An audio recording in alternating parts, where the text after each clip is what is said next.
Señor, muy buenas noches. Hola Horacio, ¿cómo estás? Muy bien, un poco emocionado de hablar con usted. Para mí es realmente un honor tenerlo en este humilde hogar el día de hoy y realmente muy agradecido por su tiempo y su generosidad. Realmente algo que valoramos muchísimo los chicos aquí en la Fundación, que siempre estuvo predispuesto a trabajar con los más jóvenes y darnos espacio, y más desde su vasta experiencia. No, yo soy el agradecido, Horacio. Yo tengo un estrecho vínculo con la Fundación Libertad en Córdoba.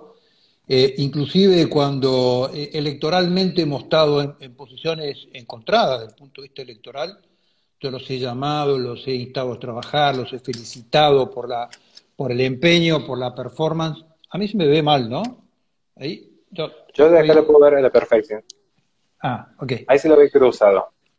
Bien, yo siempre los he instado a trabajar con la vocación y con la pasión que lo hacen, independientemente que electoralmente estemos eventualmente en un lugar o en otro. Así que yo te agradezco mucho este espacio y te agradezco mucho esta oportunidad.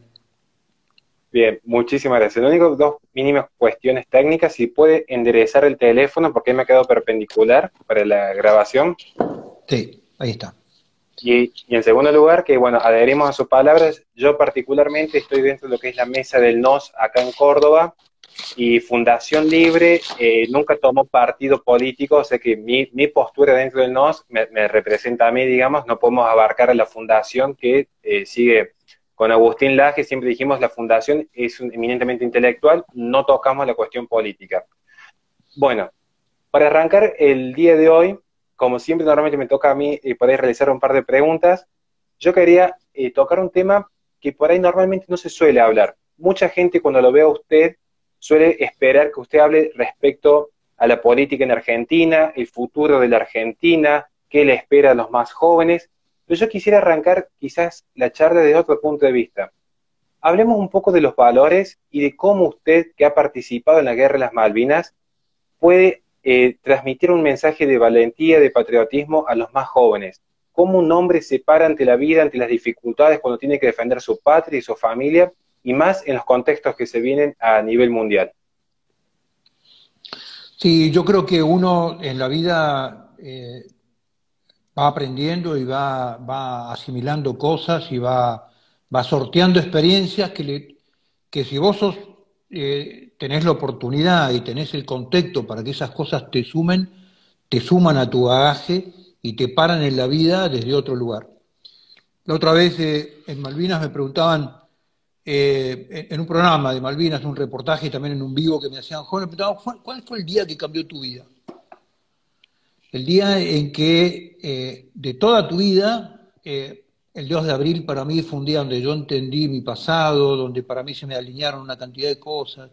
El día que entré en combate con mi sección la primera vez y tuve la oportunidad de conducir a cada uno de mis hombres, yo también entendí una cantidad de cosas, pero el día que a mí me cambió mi vida fue el 6 de junio de 1982, el día que yo enterré a mis hombres.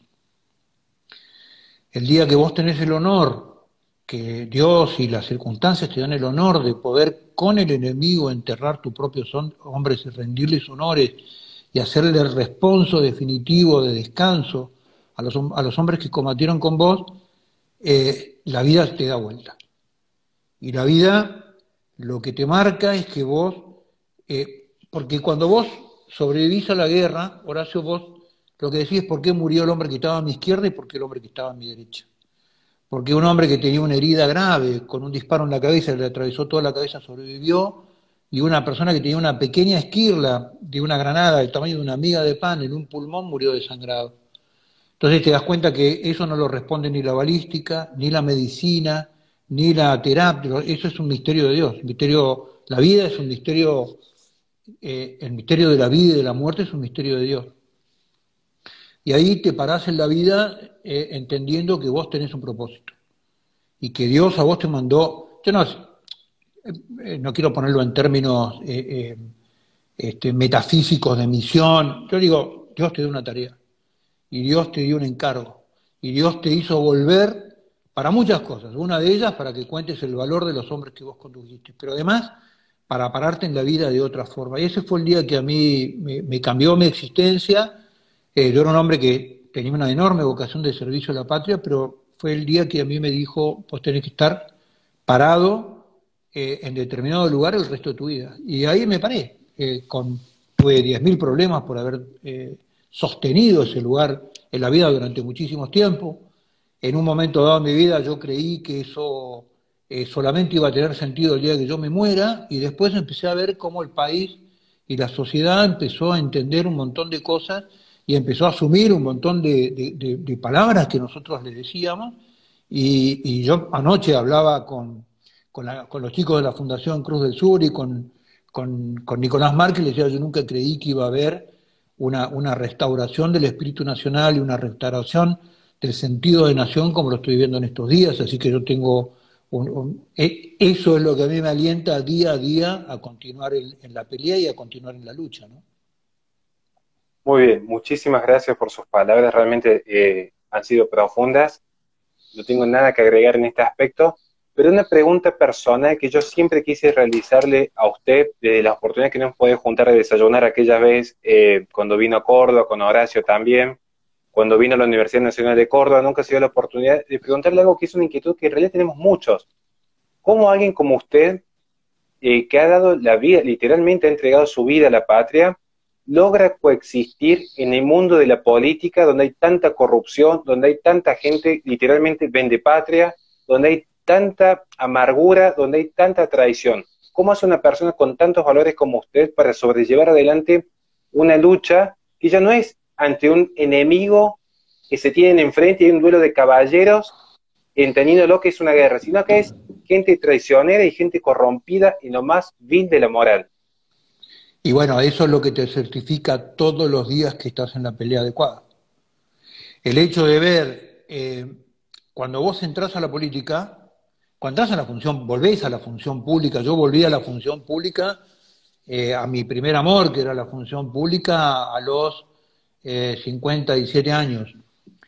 Y cuando vos volvés, ves el mundo de la política como que es un match de box, donde hay los rivales se suben al ring y pelean por cosas en las que ellos creen. Y cuando empezás a ver el backstage, cuando empezás a ver la cocina de la política, te das cuenta que la política tiene mucho más que ver en la Argentina con titanes en el ring que con un match de box. Y eso te produce un asco tremendo, digamos, ¿no? Porque decís, ¿en manos de quién estamos? ¿En manos de quién están mis hijos? ¿En manos de quién están el poco patrimonio que he podido juntar a lo largo de mi vida? ¿En manos de quién está el futuro de mis nietos? Y eso es lo que te estimula más todos los días para seguir adelante. Entonces, cuando uno ve el escenario donde le toca actuar, en el ring o en el ringside de la política, digamos, yo creo que a vos eso no te produce una falta de... No te carcome tu entusiasmo, lo que te genera es más pasión por el cambio y la transformación, ¿no? Porque ves realmente el nivel de putrefacción al cual ha llegado la dirigencia argentina, que es tremendo. Totalmente, y en ese sentido a mí me pareció prudente que usted nos relate lo que nos estás diciendo, porque hay muchísimos jóvenes, pero muchos, realmente a lo largo y a lo ancho de Argentina, con muy buenos valores que por ahí no se animan a involucrarse en política por esta cuestión que usted bien dice. Está tan putrefacto el ambiente que piensa que se van a contaminar ellos y no ven un estímulo para seguir adelante. Y en este sentido, quizás sería interesante ver el análisis que usted hace para los jóvenes de cara al globalismo. ¿Qué rol van a jugar los jóvenes el día de mañana? ¿Van a ser realmente patriotas o van a quedar subsumidos en unidades de consumo y producción al servicio de un poder transnacional? Bueno, a ver, yo creo que uno de los primeros muertos de esta pandemia fue el globalismo, ¿no? Así como la primera baja en la guerra, la verdad, siempre, el globalismo fue el primer muerto declarado de esta pandemia. Todo el fenómeno global pensado para enfrentar problemas de naturaleza global, como es una pandemia, todo el fenómeno global pensado para evitar fenómenos de naturaleza global como una pandemia, cuando ocurre este fenómeno, es un desastre, no tienen respuesta, tienen la respuesta equivocada, como la Organización Mundial de la Salud, que empezó a decir que el problema en China estaba manejado, y hasta los tuits de febrero decían, no existe la pandemia. Y ahora vienen a decir que tienen la vacuna, digamos. Con lo cual, me parece que cuando vienen las guerras, cuando el hombre se siente cercano a la muerte, cuando los peligros acechan los intereses vitales de las personas que tienen que ver, ¿cuáles son los intereses vitales de las personas? Los intereses vitales de las personas son sus afectos inmediatos, su familia, su comunidad, su vecino, su manzana, su municipio. Cuando eso está La fe. afectado, claro, vuelve a aquel primer cuadrilátero virtual de la seguridad humana. Ese cuadrilátero virtual tiene 4 lados, ¿no? Un lado es la frontera. Cuando hay frontera significa Estado, no como estatismo, Estado como una sociedad organizada y con un proyecto de nación propia, digamos, ¿no? El otro lado del cuadrilátero es soberanía, que esa comunidad pueda decidir per se qué es lo que va a hacer y cuál es su destino y cuál es su futuro y cuáles son sus herramientas. El otro lado de ese cuadrilátero es lo local, el control inmediato de los intereses vitales, esto que hablábamos recién. Y el otro cuadrilátero es la familia. Cuando los organismos mundiales le viene la pandemia, no mandan a los niños a las escuelas del Estado, lo mandan a la casa. Y a los abuelos que estaban en los seguros de pensión y a los lugares estatales y globales de seguros de pensión, dicen que son peligrosos y los vuelven a la familia. La familia es el último reducto de seguridad del individuo. Entonces yo creo que este cuadrilátero va a volver en términos políticos. Yo creo que vamos a vivir en este año la transición de un mundo que va a empezar a tomar decisiones cada vez más por lo político y no por lo económico. Esta división internacional del trabajo, donde los chinos le fabricaban a los alemanes las autopartes y las piezas de los tanques de Leopard 3 y Leopard 2, estalla, ¿no? Yo creo que vamos a volver al concierto vamos a volver al mundo de las naciones y al concierto de las naciones. ¿Qué es un concierto de las naciones? En el concierto de las naciones uno toca el violín y otro toca el triángulo. Y a lo mejor hay 3 que compiten por quién es el primer violín, digamos. Pero es un concierto. Todos se necesitan unos a otros para que haya música. Unos tocan el triángulo y otros tocan el violín y otros dirigen la orquesta. Pero es un concierto de naciones. Me parece que esto es lo que estamos viviendo, con lo cual todos aquellos jóvenes que tenían una esperanza globalista, yo les digo, muchachos, esto es un orden mundial que terminó, porque lo que primero demostró es que no puede poner orden. Y lo único que hizo durante 20 años es distribuir proporcionalmente miseria y pobreza. Concentrar la riqueza y distribuir equitativamente la pobreza. El globalismo lo que trajo en 20 años es distribución equitativa de pobreza. Con lo cual creo que estamos en la antesala de un mundo espectacular para ustedes los jóvenes, que es un mundo que cambia. Y que es un mundo que cambia los patrones de referencia y cambia los puntos de referencia.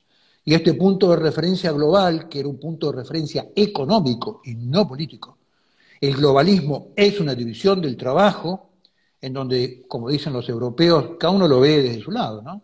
Los europeos dicen que el globalismo era un fenómeno poco equitativo que hacía que los pobres de los países ricos subsiden a los ricos de los países pobres con la maquila.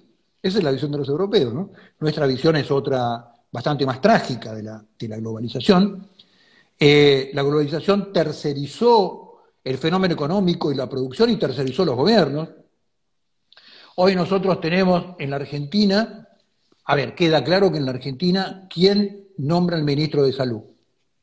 La Organización Mundial de la Salud. Se lo nombró a Macri y se lo nombró a Fernández. ¿Quién nombra los equipos ministeriales? Se los nombran de afuera. Cuando el kirchnerismo tiene que lavar su cara en orden a la impunidad para volver con un proyecto político que blinde la impunidad, ¿qué busca? Un candidato socialdemócrata como Alberto Fernández. Socialdemócrata vinculado con el fenómeno internacional, el hombre de la embajada de los Estados Unidos en el gobierno anterior. Entonces lo que digo es, nuestros presidentes, cuando Macri hablaba de la gobernanza mundial, nuestros presidentes son gerentes de los organismos internacionales. Y así nos han gobernado 40 años, en la socialdemocracia y en los organismos internacionales. La prueba al canto es que en los últimos 40 años la Argentina pasó de un 5 o 7% de pobres a un 50% de pobres. Este es el fenómeno del gerenciamiento. Cuando vos sos presidente de un país con un criterio gerencial y no con el amor a la patria y con el nivel de subordinación que te obliga a un proyecto de nación en el rol de presidente de la nación, y cuando vos gobernás una nación sin un proyecto de nación de acá para adelante, lo que sos es un gerente de las multinacionales, digamos, ¿no?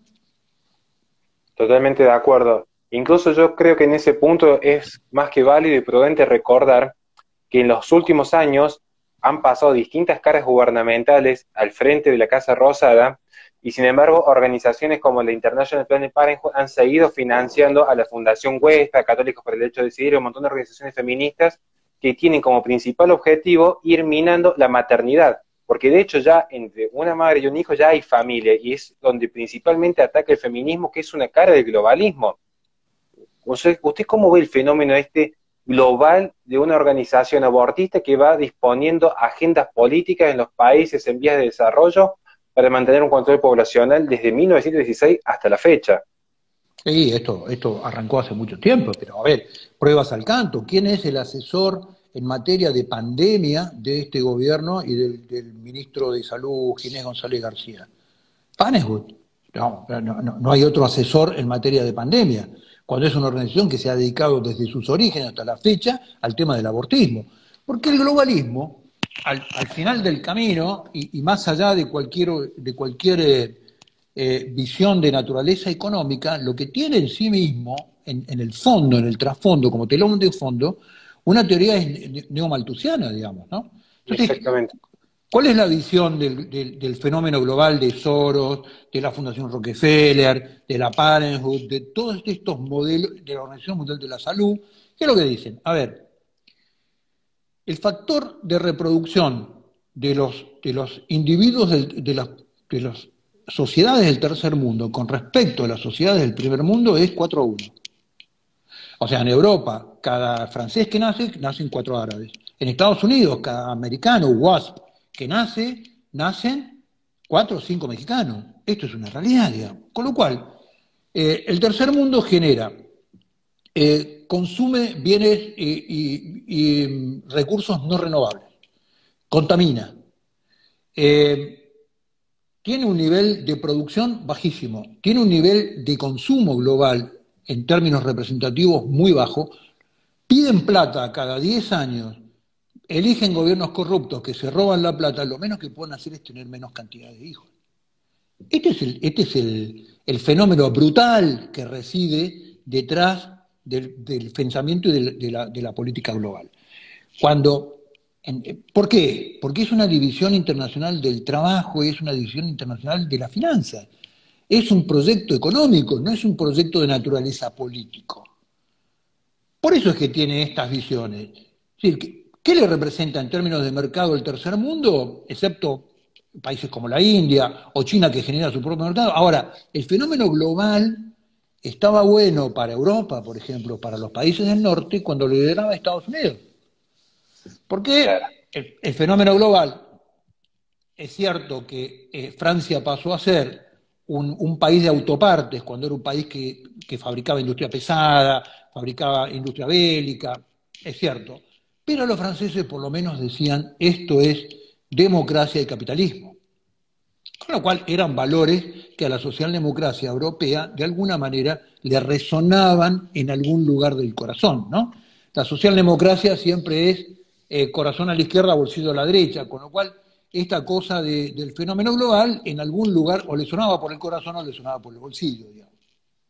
Ahora, ¿qué es lo que pasa en el mundo? El fenómeno global hoy lo lidera China. Aparece el fenómeno chino, que es capitalismo de Estado, tiranía, ¿no? Opresión de los derechos individuales, disciplina social, con lo cual hace imposible a ningún país del mundo competir contra China, en términos ni de escala, ni de precio, ni P por Q. Por ninguna de las dos variables, ni por P ni por Q, se puede competir contra China. Con lo cual, desde el punto de vista militar, desde el punto de vista financiero, desde el punto de vista económico, desde el punto de vista demográfico, los chinos hoy lideran el fenómeno de la globalización. Con lo cual, en Estados Unidos, los americanos, ¿qué es lo que dicen? No la globalización.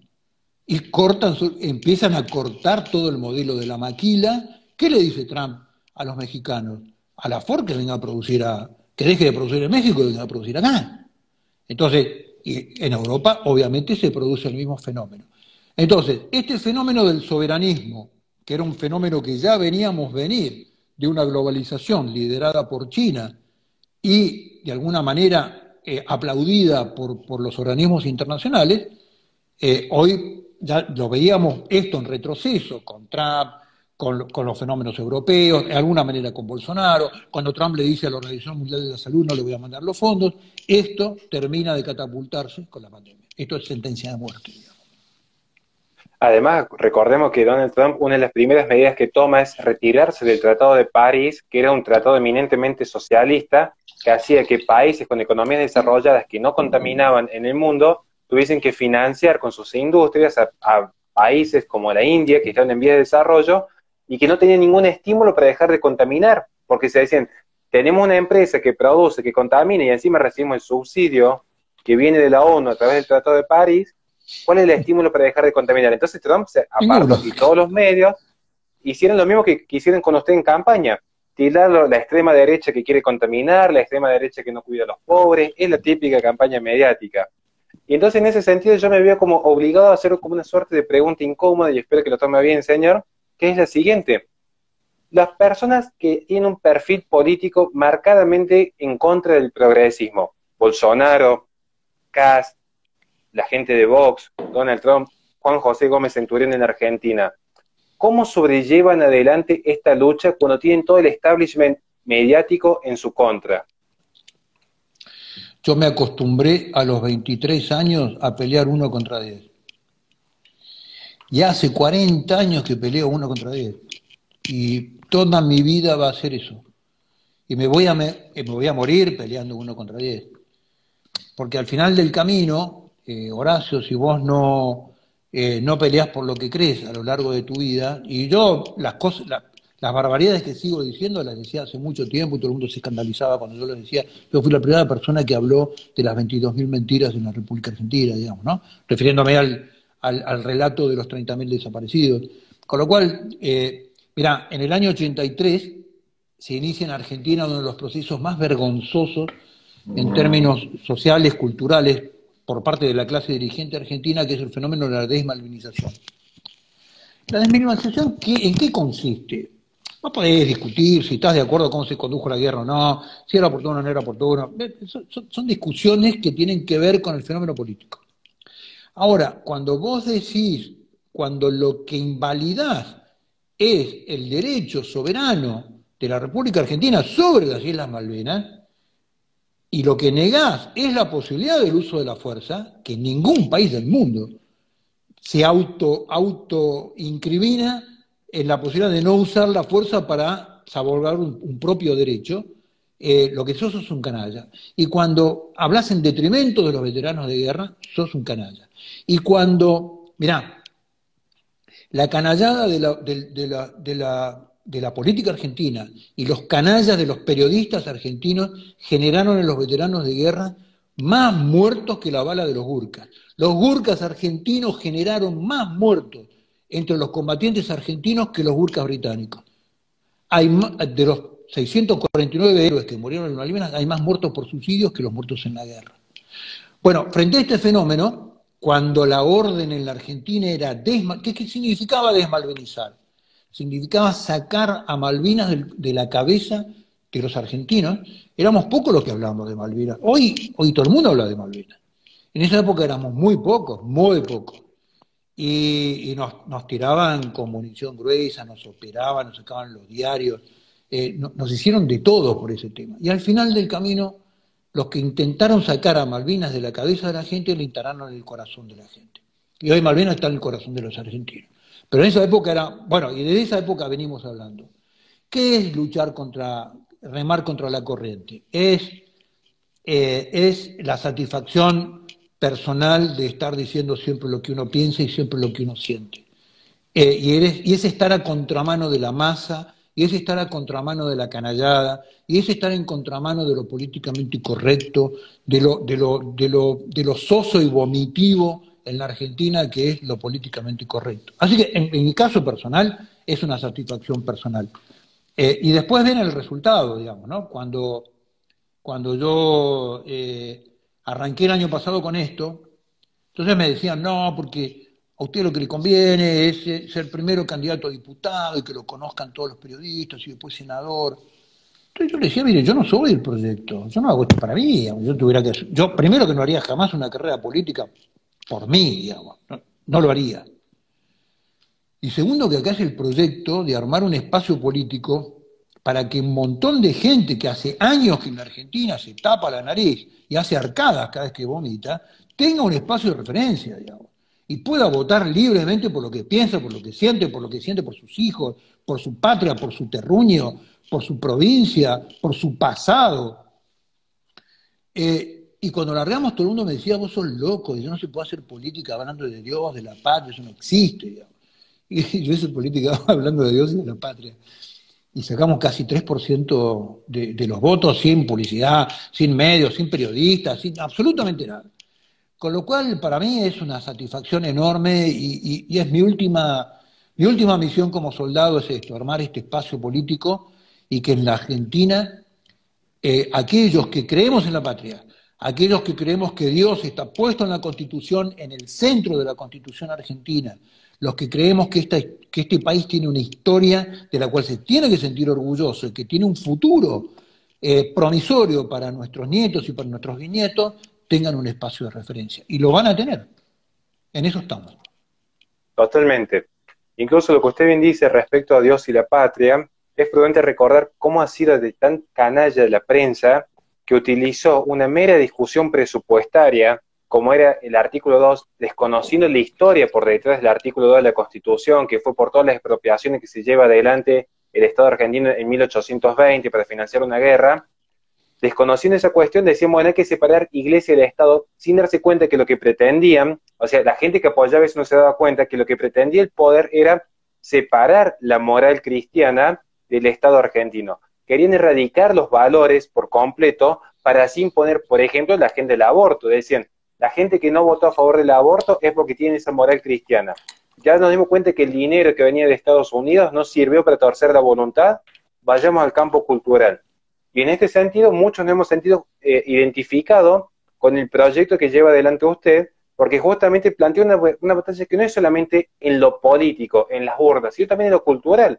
Ir a la tele y decir, esperen, ¿por qué me tengo que sentir avergonzado de hablar de Dios y de la patria del frente de las cámaras? Porque todos los políticos es un tema que lo esquivan por completo, y en ese sentido usted se animó a llevar adelante esta lucha.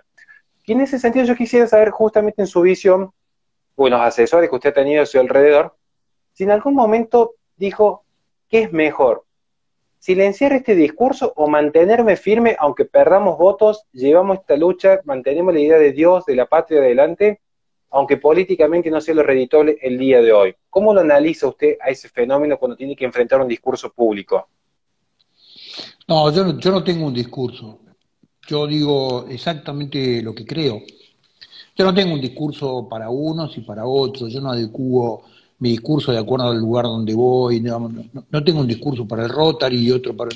No lo tengo, digamos. Yo en todos los lugares digo exactamente lo mismo. ¿Por qué? Porque eso es lo que yo creo y lo que yo vine a hacer a la política. Con lo cual, yo lo que digo es, lo que digo es que nosotros somos la rebelión del sentido común y somos la rebelión, de alguna manera, de los valores históricos de la Argentina.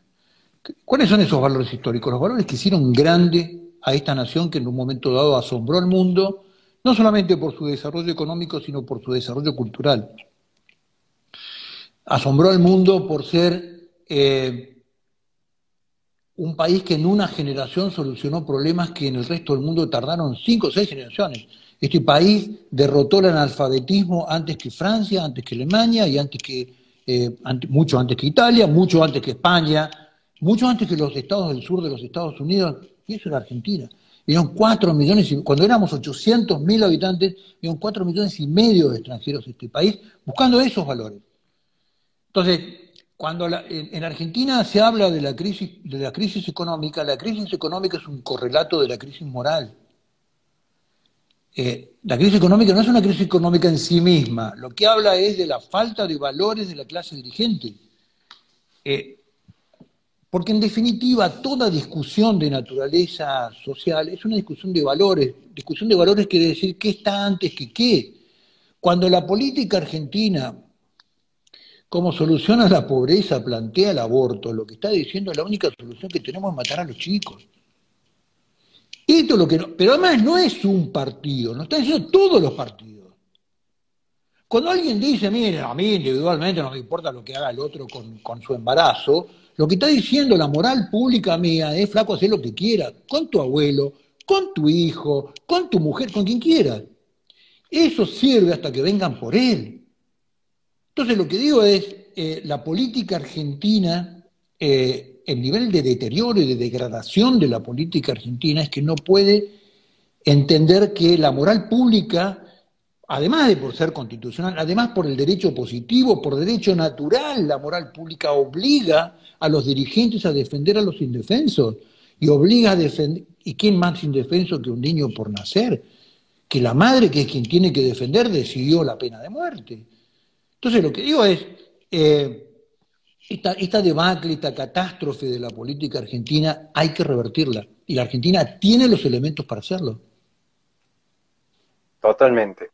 Realmente ha sido más que certero lo que ha dicho, pero no puedo dejar pasar tampoco en este momento, aprovechando que nos ha brindado tan generosamente su tiempo, otra pregunta que también ya roza lo personal, pero que nos sirve para lo que nos estamos involucrando en este proyecto para llevar adelante esta lucha.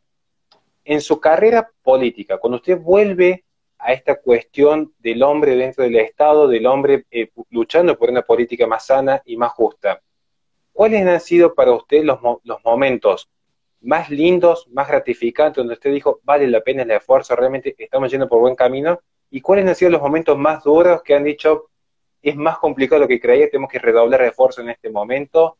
Y que usted dijo, realmente, cuánta putrefacción y cuánta traición hay en este Estado argentino. El momento más lindo fue el debate. El debate. Cuando yo arranqué el debate en Santa Fe, hablando que yo, y lo primero que dije fue, yo creo en Dios, en la patria, en la familia, en el debate presidencial. Porque fue donde fijé mi posición de la vida frente a más de 14 millones de argentinos que me estaban mirando. Ese fue el momento más lindo.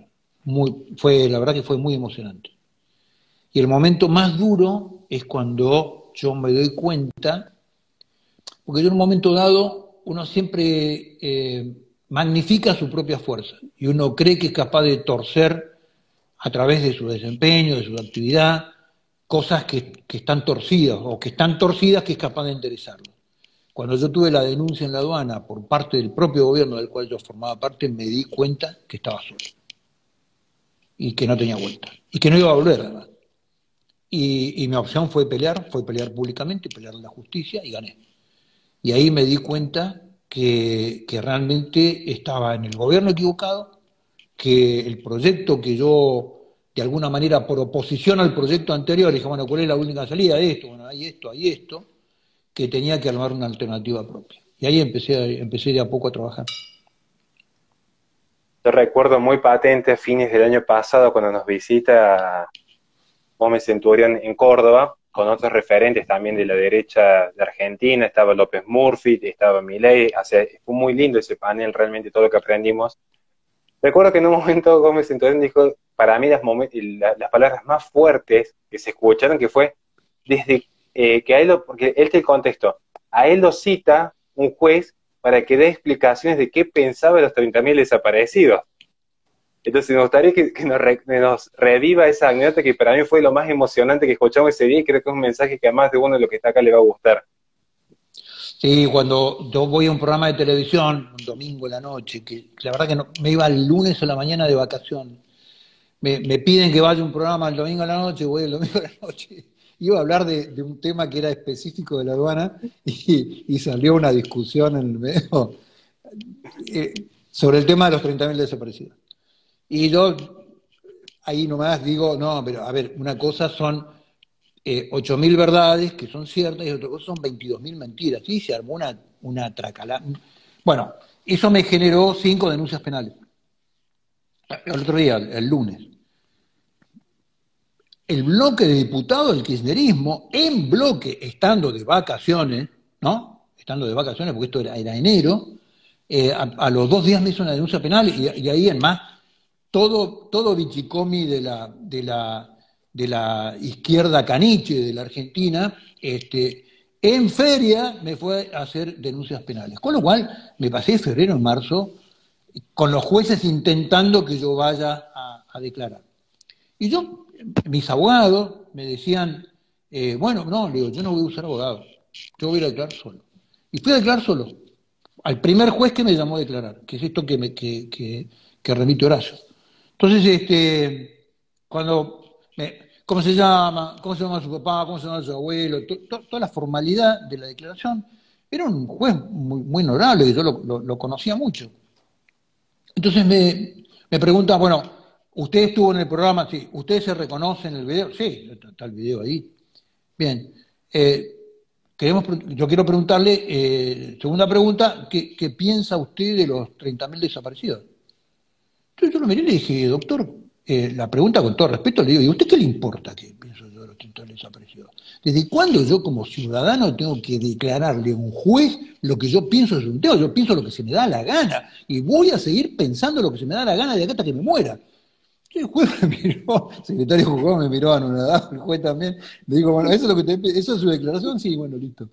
Muchas gracias, le agradezco su declaración, firme ahí, y fue, bueno, y terminó una causa ridícula donde a mí pretendían cuestionarme por qué pensaba qué pensaba sobre los 30.000 desaparecidos, ni siquiera dije qué era lo que pensaba, me negué a decir qué era lo que pensaba. Ningún juez le puede preguntar a un argentino qué es lo que piensa. Podemos pensar, podemos sentir y podemos decir absolutamente lo que nos da la gana en términos que podamos sostener en términos legales lo que decimos, digamos, ¿no? Así que, bueno, esto es un poco mi declaración frente a los jueces, Horacio. Me pareció más que lindo recordar ese momento, porque para muchos fue un golpe esperanzador. Particularmente los que estamos en la Fundación Libre, siempre hemos, como digamos, sido más atacados por ser como el espacio más conservador dentro de lo que es los think tanks de derecha en Argentina, ¿bien? Especialmente cuando Nicolás Marques y Agustín Laje escriben el libro negro de la Nueva Izquierda, y justamente siempre se vinculó mediáticamente a Gómez Centurión como el candidato conservador, o el candidato de la derecha conservadora. Y nosotros decimos, bueno, fantástico, pongan la etiqueta que quieran, acá no vamos a empezar a pelear a ver quién es más de derecha, quién es menos de derecha, quién es más liberal o más conservador. Lo que está claro es que con los hechos demostramos que estamos a favor de la libre expresión. Muchos dicen, porque la derecha quiere censurar, al contrario.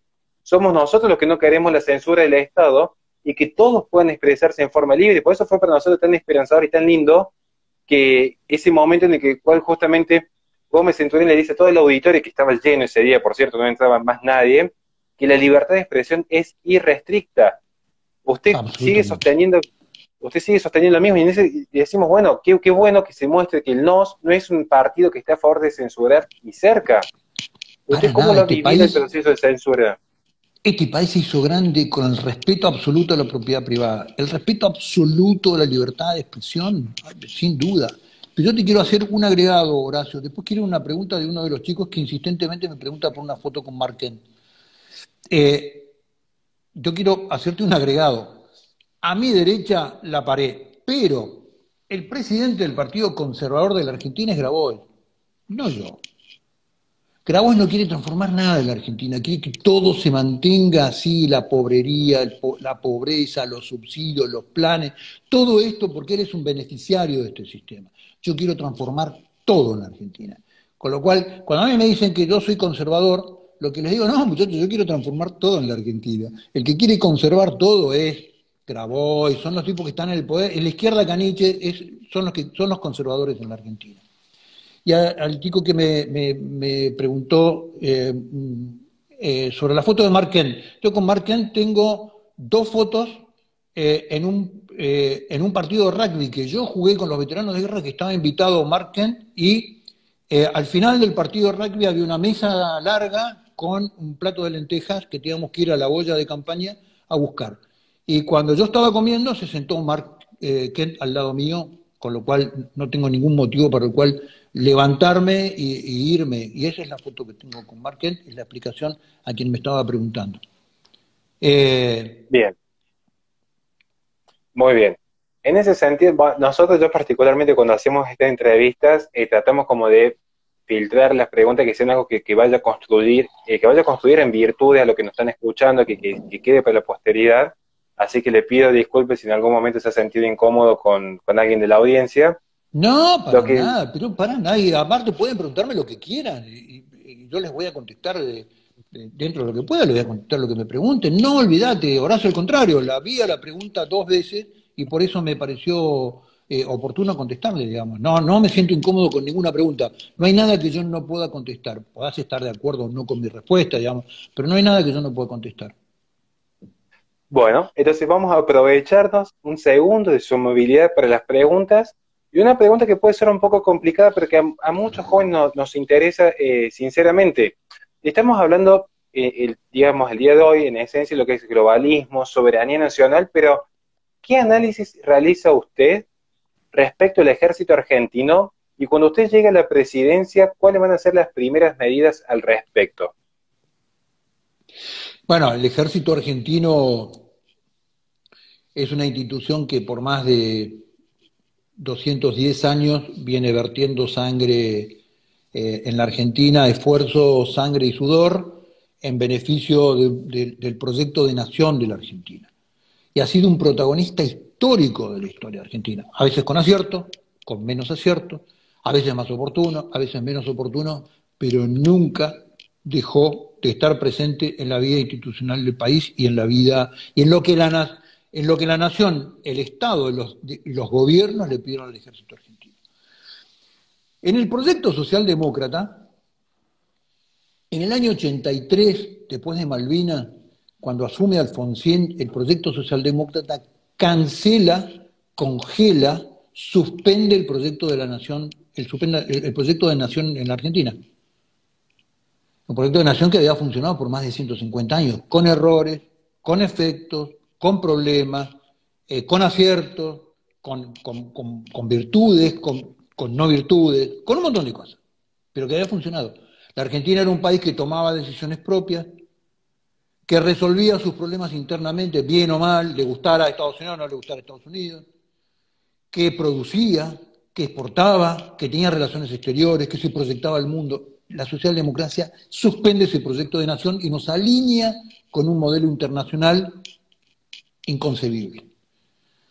Entonces, a partir de eso, todas las herramientas del Estado que tenían que ver con un modelo estratégico de sostener un proyecto propio de nación, la inteligencia, las Fuerzas Armadas, las relaciones exteriores, todos el Estado se subordina a la política. El proyecto que vos ves del 83 hasta la fecha es el Estado tomado por asalto por los partidos políticos tomados por asalto por las facciones y las facciones al servicio de personas. Ergo, el Estado al servicio de las personas. Esto es lo que ves en un proceso de 40 años. Con lo cual hoy el Estado es un Estado fallido que no puede permitir que se juegue un partido de fútbol, la final Boca River en el Estadio de Núñez, en el corazón de Buenos Aires. Es un Estado sin perfil estratégico, es un Estado sin vocación ninguna estratégica, es un Estado cargado de empleados públicos, de administración, y lo único que hace es inventar impuestos que no puede cobrar para cada vez pagar mayor gasto de naturaleza social. ¿Qué es lo que hace la socialdemocracia cuando la Argentina tenía un 7% de pobres? Y inventa la Caja PAN. La Caja PAN, Programa Alimentario Nacional, ¿no? Yo en el debate hice el resumen de todos los planes mamarrachos que tuvo la Argentina, aumentando el gasto público y cada vez aumentando más los impuestos, ¿no? Empieza con las cajas PAN, Plan Alimentario Nacional, de Alfonsín, año 84, cuando la Argentina tenía 7% de pobres. 7. Te estoy hablando de una generación, ¿eh? No te estoy hablando de, en 3 generaciones la Argentina pasó de 7 al 50% de pobres. En una sola generación pasó. Entonces, digamos, este modelo desperfila todas las herramientas estratégicas del Estado. Una de ellas, las Fuerzas Armadas. Porque entonces, la idiotez, en diálogos, hay diálogos con políticos que uno nunca le gustaría tener porque se da cuenta en manos de quién estamos. ¿Y para qué queremos Fuerzas Armadas si nunca nos vamos a pelear con nadie? Sí, bueno, no, a ver, vos no te vas a pelear con nadie si tenés Fuerzas Armadas. Si no tenés Fuerzas Armadas como corresponde, es muy probable que alguien quiera venir por lo tuyo. ¿Por qué? Porque anda a leer algún libro, existe un modelo que se llama disuasión. Si vos querés paz, armate para la guerra, decían los latinos hace... Bueno, hay cosas que cuando vos le tenés que explicar a un político, realmente te da vergüenza ajena. Políticos que ocupan niveles ministeriales y algunos presidente de la nación, ¿no? Cuando le decís, bueno, pero entonces le explicás, el modelo de la defensa es uno de los dos grandes seguros que toma una nación para el futuro. ¿Y por qué seguro? ¿Por qué las naciones tienen que tomar seguros? Porque en eso se aseguran las sociedades o continuidad de proyecto de nación, que tus bisabuelos vivan en el mismo territorio, con las mismas condiciones territoriales, en la misma sociedad, con las mismas constituciones, con las mismas leyes que viviste vos. Entonces, cualquier empresa tiene un plan de continuidad de negocio. Bueno, las naciones tienen un plan de continuidad del proyecto nacional. Uno de ellos es la defensa, el otro modelo de seguro son las relaciones exteriores. Bueno, los dos modelos la socialdemocracia las rompió, digamos, ¿no? Entonces, vos tenés que del año 83 para acá la Argentina se fue alineando relaciones carnales con los Estados Unidos y al próximo gobierno relaciones carnales con Irán y Venezuela sin cambiar de cama.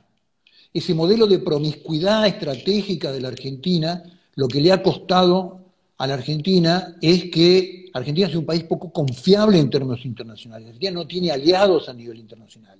Argentina es súbdito, no tiene pares, no tiene aliados a nivel internacional, porque es un país poco confiable. Y del otro lado, porque si vos decís, yo reniego del uso de la fuerza, lo que hace es generar un tramado de relaciones internacionales y de alianzas que te protejan.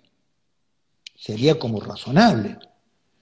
Pero al mismo tiempo rompieron el sistema de defensa.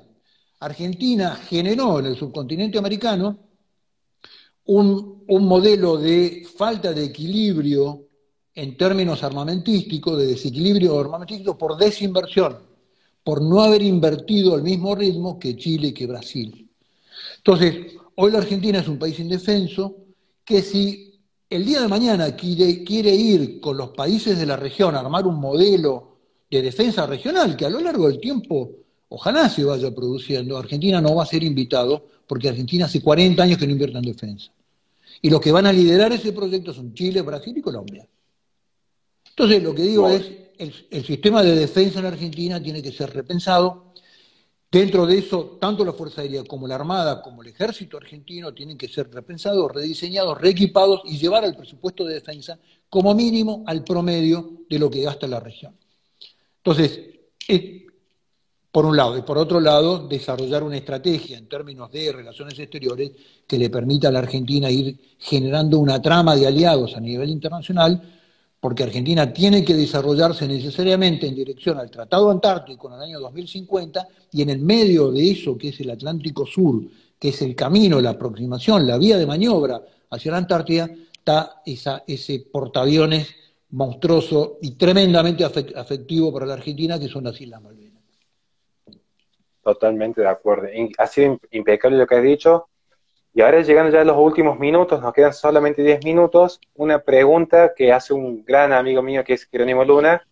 ¿Cuál es su opinión respecto a las bases chinas en Argentina, más teniendo en cuenta el contexto en el que está el mundo hoy a partir de este virus chino que nos ha tenido en velo a todos?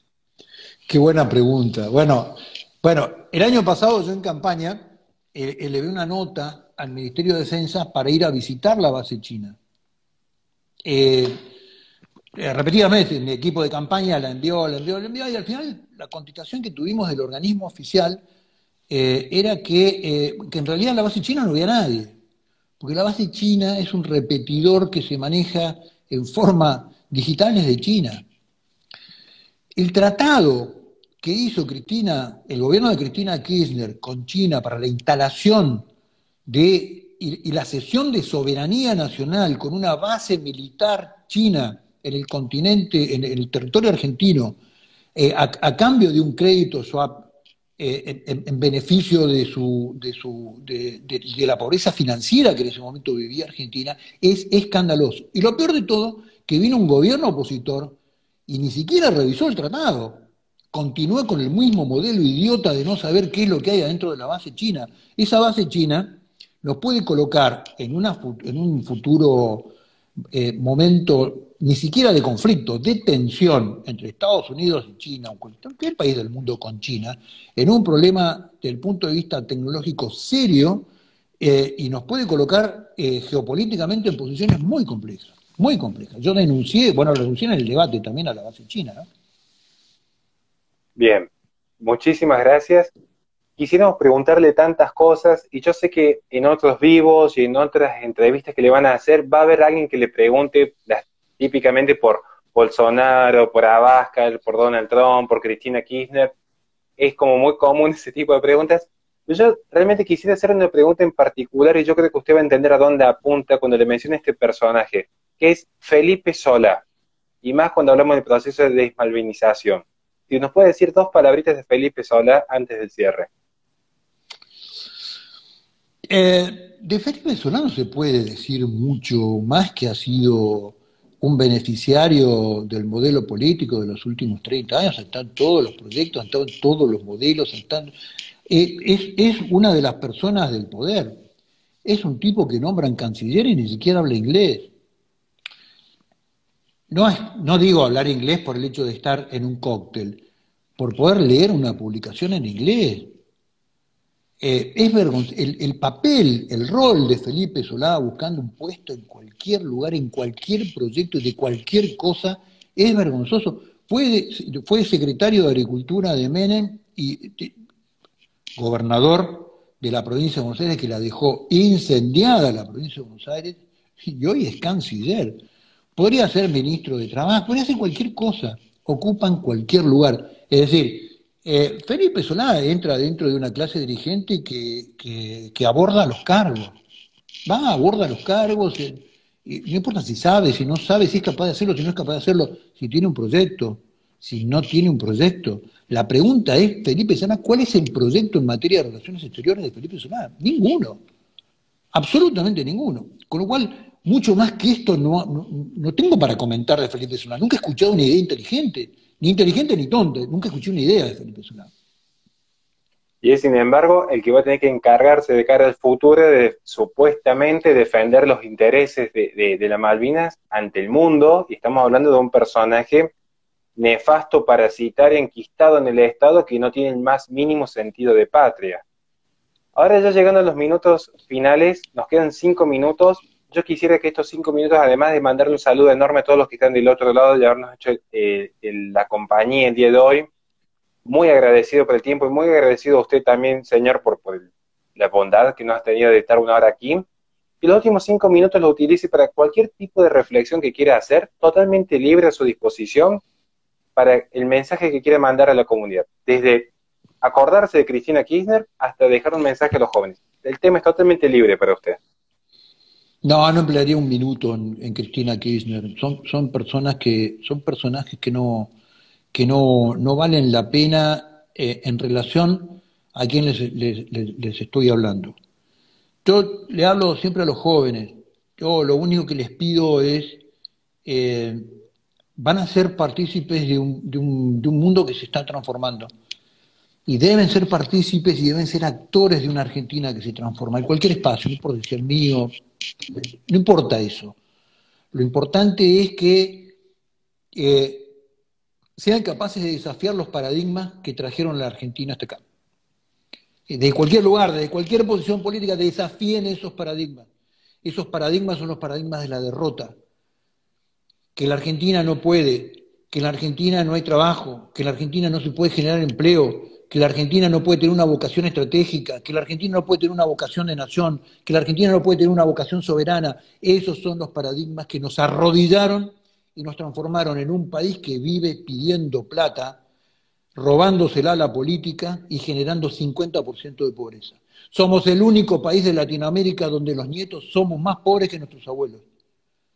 Bolivia, Perú, Ecuador, países que nosotros teníamos en menor cuantía durante muchísimo tiempo, hoy los nietos son mucho más pudientes en todos los términos, de bienes y de servicios, y culturalmente que sus abuelos. Somos el único país de Latinoamérica que ha retrocedido. En un subcontinente que ha avanzado despacio, pero que ha avanzado. Argentina retrocedió. Entonces lo que digo es, desafíen esos paradigmas. La confianza nuestra es que ustedes son capaces de desafiar ese paradigma. Nosotros vamos a abrir el espacio, los más viejos, vamos a ayudarlos a generar un país distinto. Este es un proyecto que se tiene que generar con el tiempo. Yo no creo, como muchos creen, en la política de los sucesos, del tuit ingenioso, de la foto espectacular en Instagram. Esos son sucesos, que es como la cañita voladora. Ilumina 5 segundos y después viene la noche más oscura. Yo creo en los procesos. Lo que genera virtud y lo que genera buenos hábitos son los procesos virtuosos que generan resultados. Entonces, yo siempre les digo a todos los jóvenes, miren, cuando arrancó Vox, yo sé que muchos de ustedes escuchan hablar a Abascal, yo lo quiero mucho a Santi Abascal y lloran y qué sé yo. Cuando Vox se presentó en la primera elección nacional en España sacó 68.000 votos, nosotros sacamos 820.000 el año pasado. Cuando Le Pen hace más de 15 años arrancó la primera vez con el proyecto que era Acción Francesa, que era esto, bien Francia, que era un país devastado por la inmigración, por la socialdemocracia, por un Estado cada vez más grande, por una tasa de natalidad negativa que han generado por un complejo social de los franceses. Le Pen cuando empezó tuvo menos del 1% de los votos. Nosotros sin absolutamente nada el año pasado llegamos al 3% de los votos y lo que le decimos, chicos, la derecha es un fenómeno cultural. No es un proyectito económico, no es un plan económico para que lo implemente cualquier gobierno. Nosotros no somos el lobby de las empresas. A nosotros las empresas no nos apoyan, ni nos ponen plata. Nosotros somos un proyecto cultural que tiene que ver con los valores históricos de la Argentina, con los cientos de miles de muertos que tiene esta Argentina en beneficio de la libertad del subcontinente, desde el Cabo de Hornos hasta el Ecuador, desde Ituzaingó en el medio de Brasil hasta Cancha Rayada en Chile. Hubo sangre argentina que peleó por este continente. Con lo cual, yo los insto a que se hagan carne de ese viejo proyecto histórico de la Argentina, que era un proyecto de grandeza. Los insto a que se hagan carne de ese espíritu de los padres de la patria y vayamos a dar vuelta el partido y a cambiar el futuro de esta Argentina porque la historia y ustedes lo merecen. Así que, nada, tenemos toda la oportunidad. Bueno, muchísimas gracias, nos quedan 30 segundos finales. Tengo tantos saludos para mandar, siempre agradecido eternamente a los que están del otro lado, después me voy a comunicar en privado con ellos. Un saludo enorme a Segundo Carafi, que también me dio una mano el día de hoy, a Facundo Castaño, que fue el que me permitió también contactarme con Juanjo el día de hoy, me tomo esa modestia de hablarlo con cariño a usted, Sí, señor. obvio. Y muy agradecido Sí. realmente. Y un último señor, saludo. muy agradecido. Último saludo para Córdoba. En Córdoba yo tengo un nicho y un afecto enorme que son mis veteranos de guerra. Córdoba fue una provincia que generosamente vertió sangre argentina en Malvinas con un enorme nivel de valor, de despliegue personal y de coraje.